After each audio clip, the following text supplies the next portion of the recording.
This is Jeremy. Jeremy is an absolute baby. He chews on my hair, and I have to make sure he doesn't die. So I'll have to pull it away and give him a few seconds because he likes it a lot. And he's my baby. He's the most precious little thing I've seen in years. And he's got these little nubs that come out of his head. I don't wash or rinse with any synthetic detergents, any product at all, just water. Does this smell? This water look a little soapy, bubbly, sudsy? What's in that snow? I got these coyotes from the guy that I get my wood from. He's been hunting them for some years, and he uses the tails to make lures, and he's got a steady supply, I'm learning, of the meat. So I'm gonna be processing these tonight. I worry about chronic waste disease in deer meat particularly. That's where it really finds itself, in elk and some other animals. But I also worry about the predator animals that eat those animals, the coyotes, and are there traces of that disease in these animals? And I'm learning more that if you fully thoroughly cook the meat, that it cooks off that disease, which is like prions, and it can have generational effects, where incubating effects where you don't even notice it for generations, from what I've heard about it. So it's like a deadly disease that hibernates and hides in these animals. So that's got me worried about the meat a bit. But also, if I cook it thoroughly, I think that's going to be okay.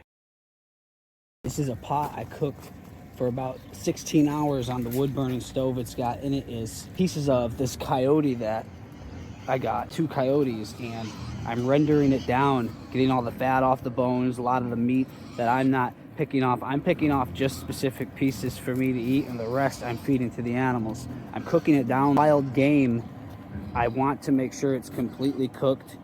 Things that I'll eat more rare would be my own animals. Other than that, I don't trust it. So I'm cooking it all really good before I feed it to the animals. I'm not giving the wild game bones, any of it, to my dogs, raw, any of that. It's all either getting cooked down or buried. And repurposing, though, every bit that I can. So in here is squash, fur, and meat. There's a bone in here I gotta get out, get that out of here. And then I'm gonna give it to the pigs, but I'm gonna mix it with corn, and then there's wheat berries.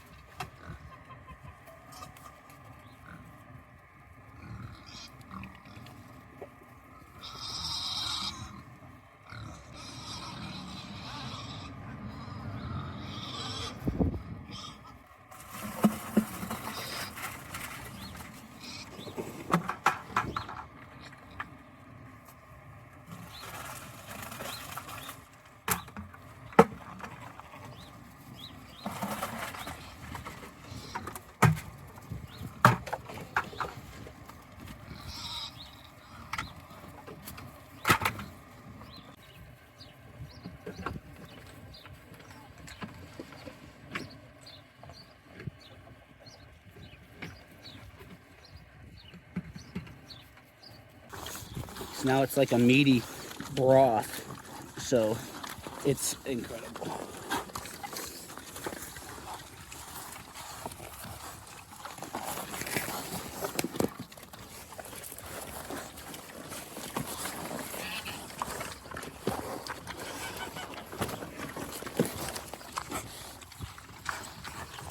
Feeding coyote to the pigs. You can mitigate that trait of killer instinct in your pigs if you don't give them meat.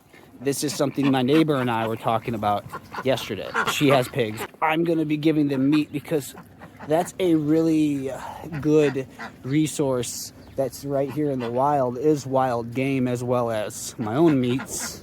So the pigs will have that, all that, the scraps and all, but cooked if it's wild.